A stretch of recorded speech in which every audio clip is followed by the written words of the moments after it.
Hello dear students, once again welcome you all to the Bishop Academy online classes. Today we understand about the business for class 11, and in this video we understand about the chapter number 2, that's name is the forms of the business organization, and it is our 10th part. In this part our today's topic is the commencement of the business memorandum of association. दो topic हमारे commencement of business and memorandum of association. तो अब फिलहाल बात कर लें. Last video में एक कंटेंट अधूरा रह गया था, उसको हम यहाँ से आगे कंटिन्यू करेंगे, जिसमें हमारा ये था कि एप्लीकेशन टू स्टॉक एक्सचेंज. तो एक सिंपल से फॉर्मेशन में समझ लीजिए होता क्या है कि जब कोई कंपनी फॉर्मेशन में आती है तो हमने देखा कि वो 4 डॉक्यूमेंट्स को पूरी करती है. प्राइवेट कंपनी होने की सिचुएशन वो 2 डॉक्यूमेंट्स को, और पब्लिक कंपनी होने की सिचुएशन से 4 डॉक्यूमेंट्स को पूरा करना पड़ता है. थर्ड डॉक्यूमेंट्स हमारा आता है कैपिटल सब्सक्रिप्शन स्टेज, और इस कैपिटल सब्सक्रिप्शन स्टेज में जो 5th पॉइंट आता है एप्लीकेशन टू स्टॉक एक्सचेंज. तो स्टॉक एक्सचेंज की बात करें तो इसमें हमारा आता है सेबी का नाम.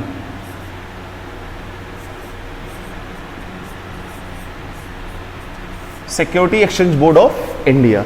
ये क्या करता है कि जो एक प्रोटेक्शन के कॉन्सेप्ट पे काम करता है. एग्जैक्टली अगर देखें तो a firm must get itself the list in A stock exchange before the selling it's securities. पहली चीज तो ये कि क्या होता है कि एक फर्म को उसको स्टॉक एक्सचेंज में अपने प्लेस को मेंटेन करना पड़ता है. अब ये स्टॉक एक्सचेंज है क्या? सेबी के थ्रू प्रिपेयर किया हुआ एक मार्केट होता है जहां पे क्या करते हैं, शेयर्स को खरीदने और बेचने का, securities that means shares, shares को खरीदने और बेचने का काम करते हैं. इसे आज के टाइम में अगर बहुत फेमस स्टॉक एक्सचेंज की बात करें तो NSE national stock exchange, BSE Bombay stock exchange, Nifty, Sensex, इस तरह के जो स्टॉक मार्केट हैं वो आज के टाइम में अवेलेबल हैं. तो फिलहाल ये क्या करता है, हम वहाँ पे स्टॉक एक्सचेंज में सिक्योरिटीज को बेचने से पहले हमें क्या करना पड़ता है, खुद को लिस्टेड करना पड़ता है. ठीक है, टू द जनरल पब्लिक के लिए. द कंपनी में apply in any of recognised stock exchange to get the permission. Company को क्या करना पड़ता है, कंपनी में apply any of recognised stock exchange. वो क्या करेगी, इनमें से चाहे BSE, NSE, national Nifty, Sensex, इसमें से किसी एक में क्या करेगी, रिकॉग्नाइज होने के, लिस्टेड होने के लिए परमिशन की रिक्वायरमेंट होती है. The stock exchange authorities verified the financial soundness and other aspect of the company. If they are satisfied then the name of the company is listed. अब यहाँ पे स्टॉक एक्सचेंज अथॉरिटी है. Stock exchange authority हमारी SEBI होती है, security exchange board of India. ये क्या करती है, फाइनेंशियल साउंडनेस, कंपनी की जो फाइनेंशियल कंडीशन है और भी जो उससे रिलेटेड अदर एस्पेक्ट्स हैं, इन सभी चीज़ों को चेकआउट करने का काम करती है. अगर वो सर्टिस्फाई हो जाती है तो फिर क्या करती है, उनको लिस्ट में जगह दे देती है. फिर कहता है if a firm does not get the permission from the stock exchange within the 10 weeks from the date of closure of the subscriptions list, then the allotment will B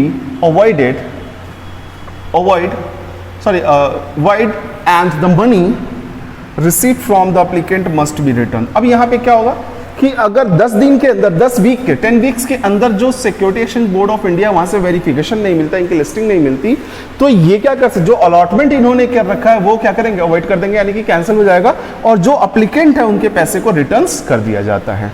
फिर हम बात करेंगे allotment of shares.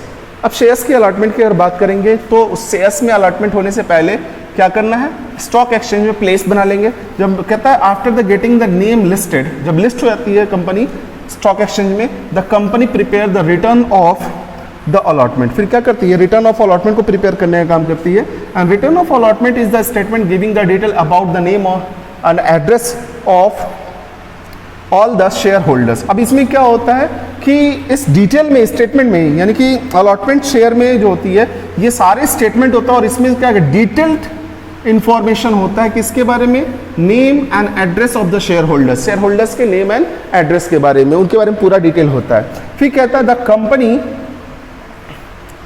Has submit the returns of allotment with the registered stating the name, address and the number of the shares allotted to each share holder. और इसके बाद क्या करती है, जब वो अलॉट कर देती है तो वो क्या करती, क्लेरिफाई करती है कि किसको कितने कितने नंबर में शेयर्स अलॉट किए गए हैं।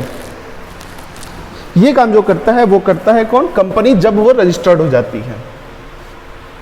अब हम बात करेंगे ये सारी चीजें होने के बाद अगला कंटेंट आता है हमारा कमिटमेंट ऑफ बिजनेस, यानी बिजनेस को स्टार्ट करने का टाइम आ जाता है। तो यहाँ पे होता है after the subscription stage the and receiving the minimum subscription the company applies to registered to issue the certificate of commitment of business.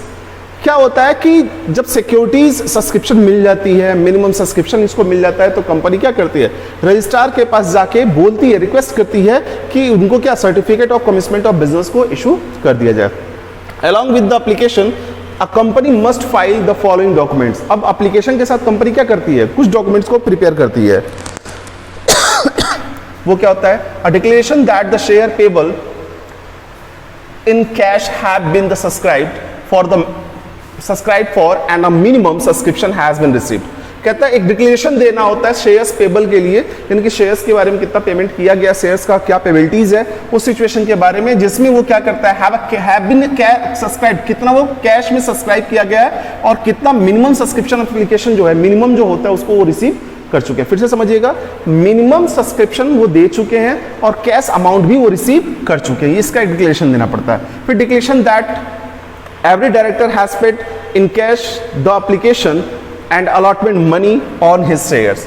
तो अब यहाँ पे एक डिक्लेरेशन और देना होता है कि सारे के सारे जो शेयर होल्डर्स होते हैं, जो डायरेक्टर्स हैं, उन्होंने अपने जो कैश, उनका जो अपना अमाउंट, एप्लीकेशन अमाउंट है और अलॉटमेंट, उसका सारा का सारा पेमेंट कर चुके हैं। A declaration that no money is spent to pay back to the application. और एक चीज और भी, कोई भी किसी तरीके का अमाउंट क्या पे बैक नहीं किया गया है एप्लीकेंट्स को, यानी कि जो एप्लीकेंट्स हैं उनको रिटर्न्स नहीं किया गया है।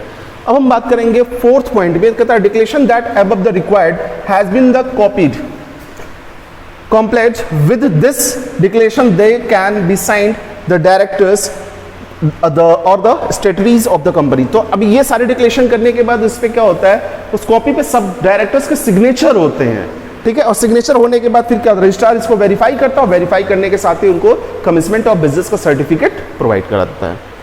अब ये स्पेसिमेन है कमिटमेंट ऑफ बिजनेस सर्टिफिकेट का, जिसमें सारे इंफॉर्मेशन फिलअप कर दिए जाते हैं रजिस्ट्रार के थ्रू। अब हम बात करेंगे content of memorandum of association की। इसके बारे में थोड़ा अगर समझे तो कहता है इसमें कुछ कंडीशन होती है, जिसमें अब पहला था नेम क्लास। इसमें सारे के सारे इंफॉर्मेशन जो होती हैं पार्टनर्स और डायरेक्टर्स के बीच की, वो सारे के सारे लिखे जाते हैं। This class content the complete name of the company. The company can choose any name subject of the following restrictions. ठीक है, क्या करे कि यहाँ पे कंपनी नाम को रखा जाता है, कंपनी चूज कर सकती है कुछ रिस्ट्रिक्शन के साथ किसी भी नाम को। उसमें कहता है the name of the company must and with the word limited, यानी कि जो कंपनी का नाम है वो किसके साथ एंड होता है, लिमिटेड के साथ। ये याद रखिएगा, यानी कोई भी प्राइवेट कंपनी होगी या पब्लिक कंपनी होगी, उसका जो लास्ट में उससे Ram and Sons Limited company, तो इस तरीके से लिखेंगे। यहां पे हम क्या करेंगे, यूज करेंगे किस वर्ड को, एलटीडी को, लिमिटेड के फॉर्मेशन पे। देन यहां आगे भी कहता है and with the word private limited in case of private limited company. अब ये क्या है, अगर ये लिमिटेड कंपनी है तो ये जान लीजिए कौन सी कंपनी है, पब्लिक कंपनी। अदरवाइज ये अगर होता है क्या है, राम एंड सन्स पीवीटी बोलते हैं इसको, Pvt LTD company, private limited company, ये होता है। ठीक है, तो ये क्या करता है, इस तरीके से इंडिकेट करते हैं, ये वाली पब्लिक कंपनी के लिए और ये प्राइवेट कंपनी के लिए इंडिकेशन होता है। अब ये कहता है the name should not be similar और the identical to the name of any other company. जो कंपनी का नाम होता है वो उसके जैसा कोई दूसरा, जो जैसे मान लीजिए ये कंपनी है और ये भी कंपनी, दोनों सेम नाम से है तो ऐसा नहीं हो सकता, सेम नेम से नहीं हो सकते। थर्ड पॉइंट की बात करें, the name should not contain the word of cooperative. Company कभी कोऑपरेटिव नाम को कंटेन नहीं कर सकती, यानी अपने नाम के साथ कोऑपरेटिव यूज नहीं कर सकती। The name should not convey any connection और the link with the company with a government department. अब ये कंपनी का जो नाम होगा वो कभी अपने नाम को वो गवर्नमेंट के कंपनी के नाम से या गवर्नमेंट के नाम से कनेक्ट नहीं कर सकती, यानी कि वो अपने नाम को गवर्नमेंट के नाम से जोड़ नहीं सकती। आगे भी कहता है अल्टरनेशन की अगर बात करें, alternation of an name class की अगर बात करें, इन दैट सिचुएशन अगर मान लीजिए कहीं इसका नाम मैच करता है दूसरी कंपनी के साथ तो इसको चेंज करना पड़ेगा अपनी कंपनी के नाम को। फिर कहता है company can change its name by passing the special resolution and obtaining the written approval of the central government. Company क्या कर सकती है, अपने नाम को बदल सकती है, ठीक है, किस बेसिस पे, रिटन अप्रूवल के साथ वो क्या कर सकती है, नाम को चेंज कर सकती है। आगे अगर बढ़ते हैं, अब सेकंड सिचुएशन आती है डोमिसाइल क्लास की। तो डोमिसाइल क्लास की जब बात करते हैं तो इसमें ये होता है कि कंपनी काम कहाँ करती है एग्जैक्टली, इस सेगमेंट को डोमिसाइल के सिचुएशन में देखा जाता है। अब कहता है domicile class, this class contain the name and the state in which the registered office company is to be situated, यानी कि ये उस जगह की बात करता है जहाँ पे कंपनी क्या है, सिचुएटेड है, वर्क कर रही है। फिर कहता है it is necessary because the company gets the registration from that states only. अब कहता कि ये इसलिए जरूरी है कि कंपनी क्या करता है, उस पर्टिकुलर स्टेट से ही रजिस्ट्रेशन को केवल रिसीव करता है। और ये भी कहता है the registration registered office is placed where all the important documents of the company is kept। और रजिस्टर्ड ऑफिस कहाँ होना चाहिए, उसी सेगमेंट में होना चाहिए, उसी स्टेट में होना चाहिए जहाँ पे सारे डॉक्यूमेंट्स कंपनी के अवेलेबल हैं। कहता company must have registered office when it is started its business activities or within the 30 days its registration whichever is earlier। अब कहता है कि कंपनी को क्या करना पड़ेगा, रजिस्टर करना पड़ेगा ऑफिस में, ठीक है, जब जिस दिन वो रजिस्टर, उससे बिजनेस एक्टिविटीज को करने से पहले या 13 डेज से पहले, जो जल्दी हो जाए, चाहे 30 दिन अगर पहले तो बिजनेस को स्टार्ट कर लीजिए, रजिस्ट्रेशन करा लीजिए, या 30 दिन से पहले भी करा सकते हैं आप। फिर कहता है अल्टरनेटिव सिचुएशन की अगर बात करें तो इसमें क्या होता है, कहता by passing a special resolution and by obtaining the sanction of the registered of the both states if the office is to be shifted from one state to another state. अब यहाँ पे कहता है कि कभी कभी ऐसी सिचुएशन आती है जिसमें ऑफिस दो स्टेट में, जिसे अगर आप देखें तो दिल्ली और मथुरा की बात कर लें या फिर हम नोएडा की बात कर लें तो नोएडा और मथुरा यूपी में आता है, जबकि दिल्ली क्या है, दिल्ली स्टेट में आता है। तो कई ऑफिसेस क्या है, मथुरा में भी हैं और दिल्ली में, तो दोनों जगह पे ये वेरिफिकेशन होना चाहिए। फिर कहता by passing the special resolution the only one office is to be shifted from one town to another town in the same state. कहता है रिजोल्यूशन के पास होने पे, यानी कि एक अप्रूवल लेटर अगर आपको मिलता है तो उस सिचुएशन में आप क्या कर पाएंगे, अपने ऑफिस को एक टाउन से दूसरे टाउन तक शिफ्ट कर पाएंगे, अदरवाइज नहीं कर पाएंगे, जहां है वहीं रहेगा। फिर कहता है नेक्स्ट थर्ड पॉइंट कहता है by passing another ordinary resolution if the office should be shifted one localities to another localities within the same town. कहता है स्पेशल ऑर्डिनरी रिजोल्यूशन को पास करके हम क्या कर सकते हैं, सेम टाउन में, सेम सिटीज में हम क्या कर सकते हैं, ऑफिस को एक जगह से दूसरी जगह को शिफ्ट कर सकते हैं। थर्ड ऑब्जेक्टिव क्लास की अगर बात करते हैं तो नॉर्मली इसमें कहता है it is most important class of a memorandum of association.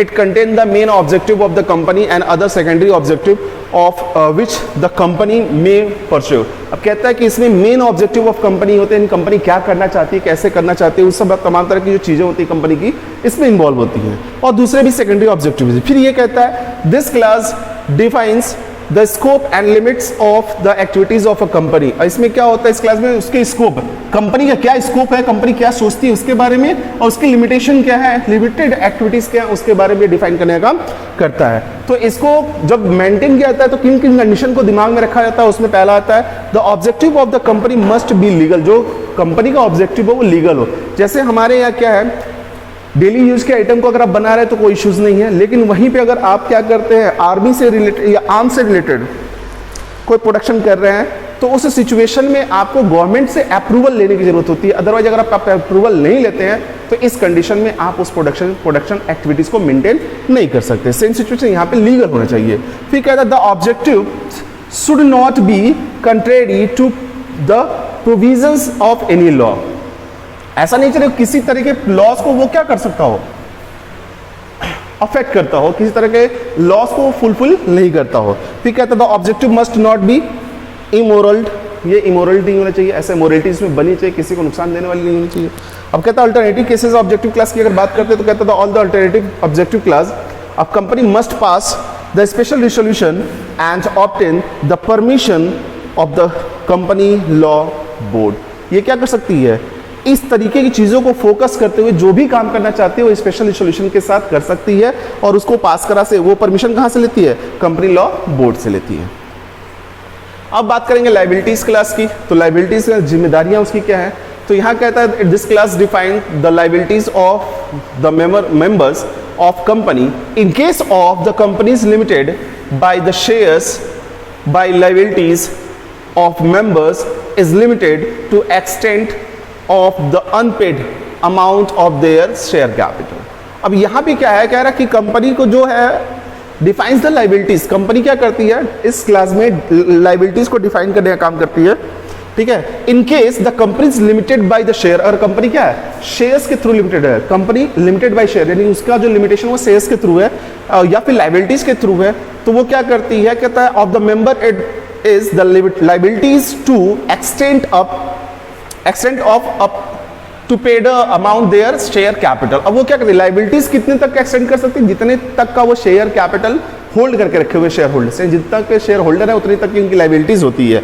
Example कहता है if a person having the 1000 shares of the face value ₹10 each, ठीक है। अब फेस वैल्यू का मतलब क्या है कि इसकी मार्केट वैल्यू 10 रुपए है, तो ये 10 रुपए से ज्यादा नहीं बिकेगी, 10 रुपए से कम में नहीं बिकेगी, ये फेस वैल्यू होगी, ठीक है। नॉर्मल अमाउंट भी कहते हैं इसको नॉर्मली, कहता है and he has paid the 7 rupees per share at a time of the vending of his liabilities, और उसने क्या किया 7 रुपए पर शेयर के हिसाब से जिस दिन वो एग्रीमेंट मेंटेन करता है उस दिन उसने पेमेंट किया, और विल बी 3000 ऑफ, अब ये क्या हुआ 10 टोटल 7000 हो जाएगा, 7000 होगा, 7 रुपए के हिसाब से वो क्या कर रहा है, अगर पेमेंट कर रहा है तो 7000 यानी 3000 ऐसे होंगे जो अनपेड अमाउंट होंगे, ठीक है। और वो unpaid amount number of X shares के साथ होंगे, यानी कि इसको आप मल्टीप्लाई क्या करेंगे 1000 मल्टीप्लाइड बाय 3 रुपीज, 3000 अमाउंट जो है अभी भी वो क्या है लाइबिलिटीज है उसकी कि वो उसका पेमेंट करेगा।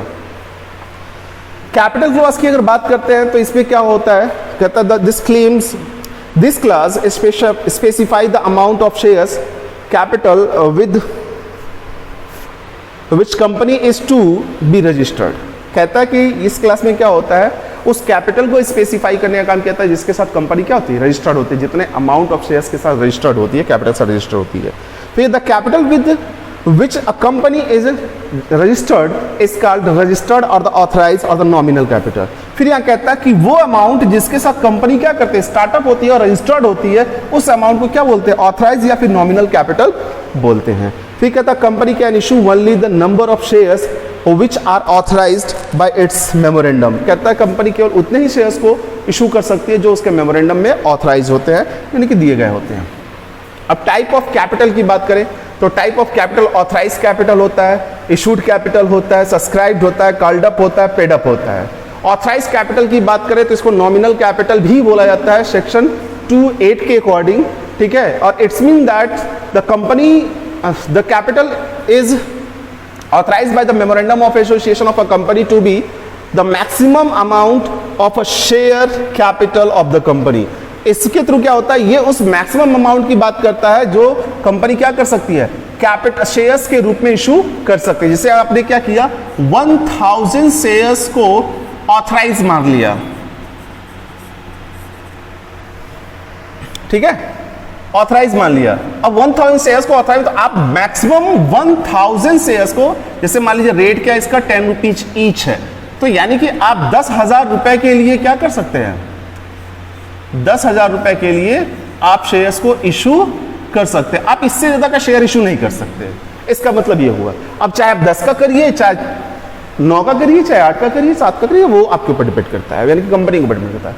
फिर अगली बात आती है इशूड कैपिटल। इशूड कैपिटल क्या होता है ये वो कैपिटल होते हैं जो सब्सक्रिप्शन के लिए इशू किए जाते हैं। लिखा था it is issued capital is defined in the section 250 of the act. It's means such a capital as a company